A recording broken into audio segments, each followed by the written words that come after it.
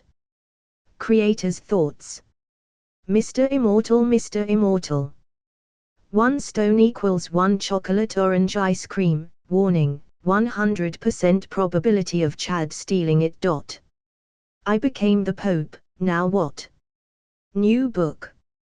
Give it a read and stone please. Comment. 35 comments. Vote. Chapter 58. Save the kid. Slowly, time passed at Hogwarts. Magnus became more efficient in magic the more he performed. He had already memorized the theoretical knowledge till 7th year. All he needed to do was practice it. But he still ignored the divination. Because it was never direct and always vague, it provided more confusion and anxiety than security about the future. It might say you will die, but not tell how, so you will live in fear and soon die due to a heart attack caused by the same fear. With the help of Merlin, he was learning martial magic and how to cast or counter the magic effectively in a fight. Then there was wandless magic, which was very hard for him.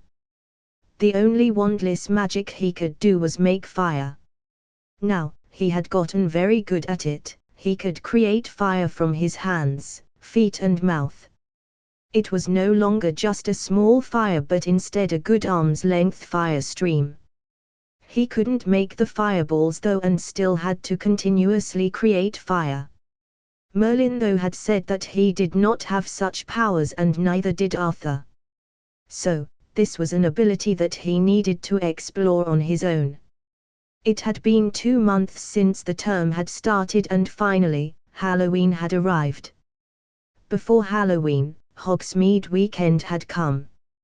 Just as he had planned, he went to Dumbledore to ask for permission to go out. No.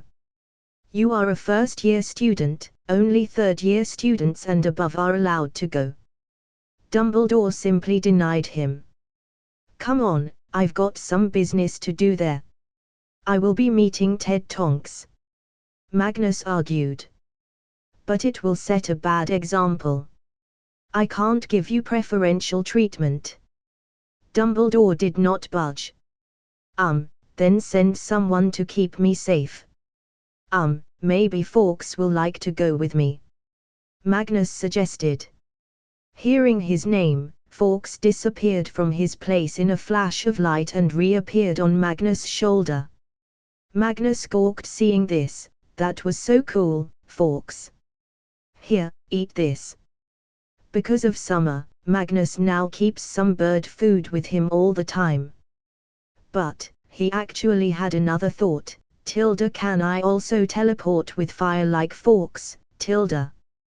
Dumbledore felt betrayed by Fawkes acting like this. He had never seen his phoenix do this before. Fawkes rarely trusted people and was a very judgmental phoenix. He's a bird. At most, he can carry you or heal you, but he can't fight enemies. You know what happened the last time you went to Diagon Alley. Dumbledore was adamant about denying him. Okay, if that is what you think, then from now on, I want a special office prepared for me in Hogwarts where I can meet my lawyer and discuss business. I am a descendant of Merlin, I can't let all the wealth just sit. I must make a change in the world. Magnus said, with a glimmer of confidence in his eyes. Dumbledore stroked his beard, thinking about the prospects. But, he liked this option, because if he agreed to let Magnus go today, then he would ask every single time. It was better if he had an office in the school. Okay, I will grant this wish. But, you must keep your office a secret. It will be situated in the basement of the teachers' quarters building. Your lawyer will have to go through official channels all the time and also get checked by the inspecting matrix at the main door. I have a responsibility for the safety of students here and I need to keep that in mind. Dumbledore said. Magnus smiled, that's nice. I can agree with this term.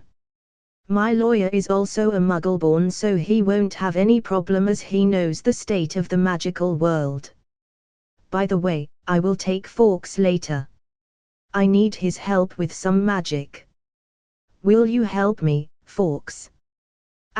Phoenix noises *. Fawkes affirmed and Magnus was happy. Well, he has agreed so you can't say no now. See you later, Professor. Oh, wait. I forgot, can you check up on my family? I heard my mummy didn't look very well. Dumbledore nodded, I will. In reality, he had already told someone to investigate what was happening. After knowing the sudden changes happening in the lives of Magnus' parents, he felt some irregularities. He already had some idea, but he wanted it to not be true, that was why he had put an Xera on the case. After this, Magnus left the office and headed to where his new office was going to be. He entered the room, it was fairly large, but there was just junk furniture stored at the moment. So, he started using his magic to make new furniture. The magic used was simple, some levitation charms, some knocking charms and then some cutting charms. All these were enough to make tables, chairs and cabinets. Then, he needed to polish it, for that he just used a cleaning charm multiple times. After spending an hour, it was finally ready. His own office to work in. He felt like a big boy by doing this. I should write a letter to Ted. He remembered and wrote about the change of location of the meeting. He would later send it via summer. It was turning late and bedtime was near, so he closed his office and headed towards his dorms. But, when he was going there, he saw Madame Pomfrey along with Remus sneakily walking for some reason. They seemed very alert to their surroundings while heading out of the school building. It was already near bedtime, so them being out was out of the ordinary. He felt suspicious for the school nurse and a student to be there at this time of the hour. Slowly, Magnus found out where they were headed. It was the Homping Willow Tree.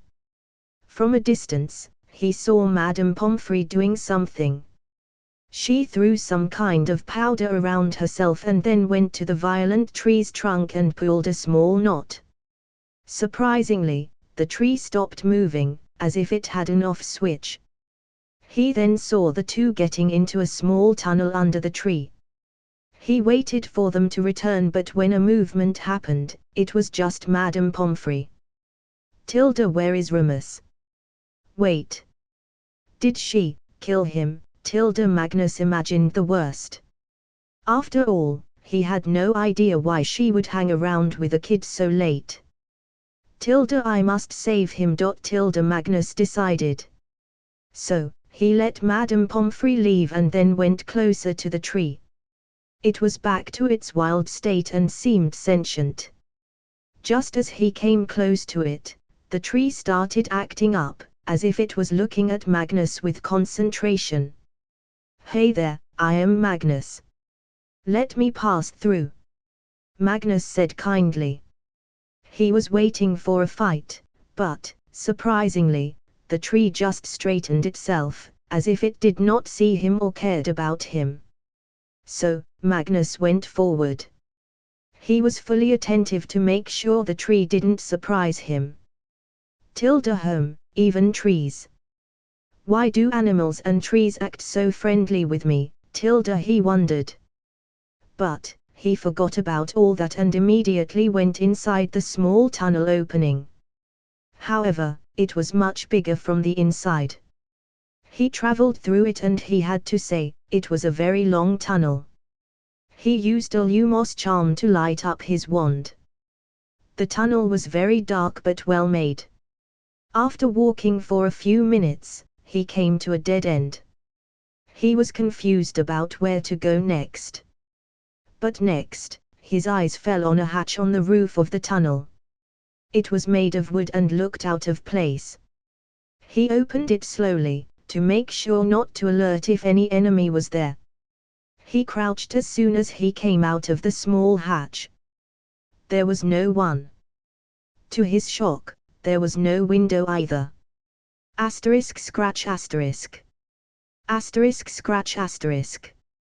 All of a sudden, he heard the noise of someone scratching the wood from another room. The house was pitch black and he had stopped his Lumos spell so as to not alert the enemy. But, small bits of moonlight was coming from the small gaps on the roof. Where is this place? He wondered. Remus. He whispered the name. But, as soon as he said that, the scratching noise stopped coming. And soon, footsteps started coming towards him. Magnus felt goosebumps. Magnus skipped a heartbeat when he heard the growling of what could be described as a beast. It soon became so loud that he could feel it was very close. He could even hear the breathing. So, he lifted his wand towards the direction the noise was coming and cast a strong Lumos. Instantly, light expanded in a direction. Magnus tried to see what it was, but when he saw it, all the hair on his body stood up. His senses became alert and his eyes turned red.